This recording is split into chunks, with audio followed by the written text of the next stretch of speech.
இன்றைக்கி குழந்தைக்கு கூடி சர்க்கரை நோய் அப்படிங்கிற பயத்தில் வளர்ந்துக்கிட்டு இருக்கிறீங்க. முன்னொரு காலத்தில் என்னுடைய அனுபவத்திலே ஜில்லாவுக்கு ஒரு தர்மாஸ்பத்திரியை தான் பார்த்துருக்குறோம். இன்றைக்கி ஊருக்கு ஆஸ்பத்திரி. நீ நாளைக்கு வீட்டுக்கு வீடு ஆஸ்பத்திரி வராத அளவுக்கு பார்த்துக்குங்க. அதுக்காக இந்த பதிவு. எங்கள் காலம் போயிட்டது. இனி உங்கள் காலமும் உங்கள் பிள்ளைகள் காலத்தையும் உண்மையாகவும் செம்மையாகவும் வாழணும் அப்படின்னு ஃபேஸ்புக்கில் அடிக்கடி விட்டுக்கிட்டு இருப்பேன். என்னுடைய ஆன்மீக அனுபவமும் ஆயுர்வேத அனுபவமும் உங்களுக்கு பயன்படணும் அப்படிங்கிற ஒரு நல்ல எண்ணத்தில் இது விளம்பரத்துக்காகவோ பணத்துக்காகவோ அல்ல என்பதை முதலில் நீங்கள் தெரிந்து கொள்ள வேண்டும். காரணம் என்னென்னா, பணம் எது வரைக்கும் போகும்னு என்னுடைய படிக்கிற காலத்தினுடைய என்னுடைய ஆராய்ச்சி. பணத்துக்கு நீங்கள் பாடுபடுறீங்க. ஆனால் அந்த பாடுபடுறதுனால அதுக்கும் கூடி முகநூல் பக்கத்தில் போட்டுக்கிட்டு இருப்பேன். ஆரோக்கியத்தை அடமானம் வச்சு அந்நிய மோகத்துக்கு அடிமையாகி திரும்பவும் அந்த ஆரோக்கியத்தை மீட்டெடுக்க உள்ளது எல்லாம் விற்று வேதனைக்கு ஆளாகி அதில் தான் நீங்கள் உயிர் பிழைச்சிங்களான்னா இல்லை. 99% இல்லைன்னு தான் பேர் வரும். எல்லாம் கொண்டு போய் பார்த்தாங்க ஆஸ்பத்திரியில், எல்லாம் முடிஞ்சு போச்சு, ஆளும் முடிஞ்சு போனார். இதைத்தான் என்னுடைய அனுபவத்தில் நாங்கள் நிறைய கேட்டுக்கிட்டுருக்கேன், இன்னும் பார்த்துக்கிட்டு இருக்கேன்.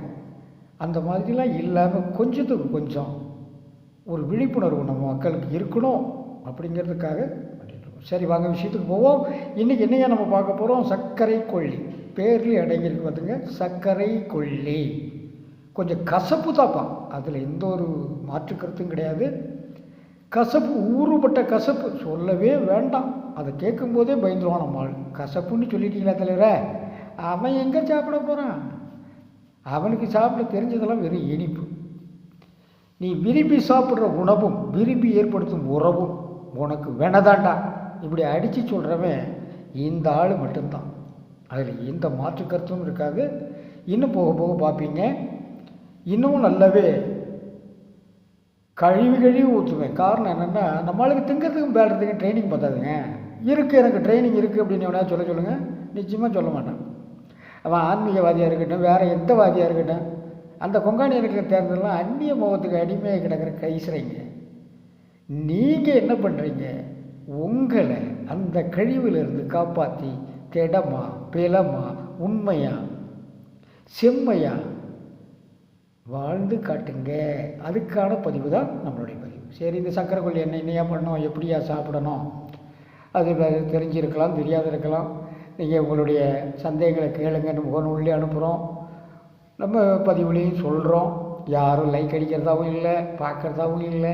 நான் அதை பற்றி கவலைப்படுறதும் இல்லை. ஏன்னு கேட்டால், இது வருமானத்துக்கு ஆசைப்படுறவன் அதை இதை டெவலப் பண்ணிகிட்டு இருப்பான். நம்மளுடைய யதார்த்த ஸ்பீச், என்னுடைய வார்த்தைகள் எப்படியோ அப்படித்தான் நான் சொல்லுகின்ற இந்த மருந்து மட்டும் அல்ல, மண்ணும் இவன் பேச்சை கேட்கும், மனுஷன் மட்டும் கேட்க மாட்டான். அது மட்டும்தான் நான் தெரிஞ்சுக்கிட்ட அனுபவம். அதுபோல் இதையும் கேட்குறதுக்கு யாராவது ஒருத்தர் 2 பேர் இருப்பாங்கங்கிற ஒரு எண்ணத்தில் தான் போட்டுக்கிட்டு இருக்கோம். இல்லைன்னா நம்ம இதையும் கூட செய்ய மாட்டோம்.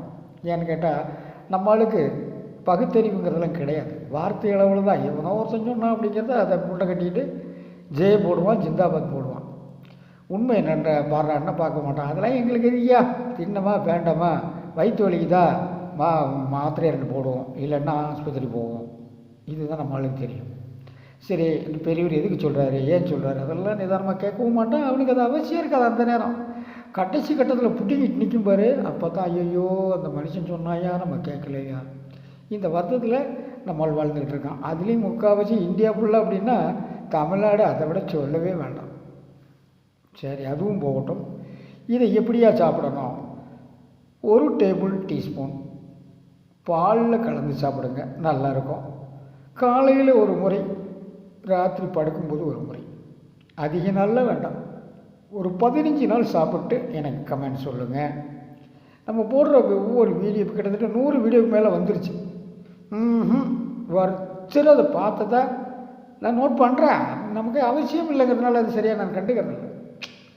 சிம்பிளாக போடுவோம், பார்த்துக்கிறோம், பார்க்காதவங்க போகிறான். நமக்கு என்ன, நம்மளுடைய மனசில் உள்ளதை உள்ளபடி கொட்டு. இவனுக்காவது ஒரு நாளைக்கு ஒருத்தருக்கு தேவைப்படும். அதுக்காக அவன் பார்க்கலங்கிறதுக்காக நம்ம வருத்தப்பட்டுக்கிட்டு அதை ஏன் பண்ணலை இது ஏன் பண்ணல அதெல்லாம் சொல்லவே வேண்டாம். உள்ளதை சொல்லு, வேணுங்கிறவன் எடுத்துக்கிட்டோம். தாகம் உள்ளவன் தானாக குடிப்பான் தண்ணி, தாகம் இல்லாதவனும் அவசியம் இல்லை, நம்ம வழிகாட்டணுங்கிற அவசியமும் இல்லை, உபதேசம் பண்ணுறதுக்கு நமக்கு நேரமும் கிடையாது.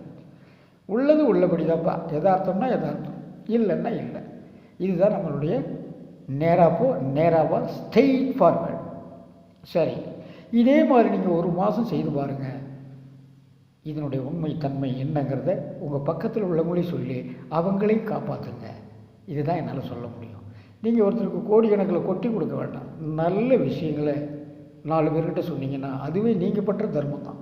இது உங்களுக்கு நான் இப்போ அப்படி தான் செஞ்சிகிட்ருக்கேன், அந்த நினைப்பில் தான் செஞ்சிகிட்ருக்கேன்.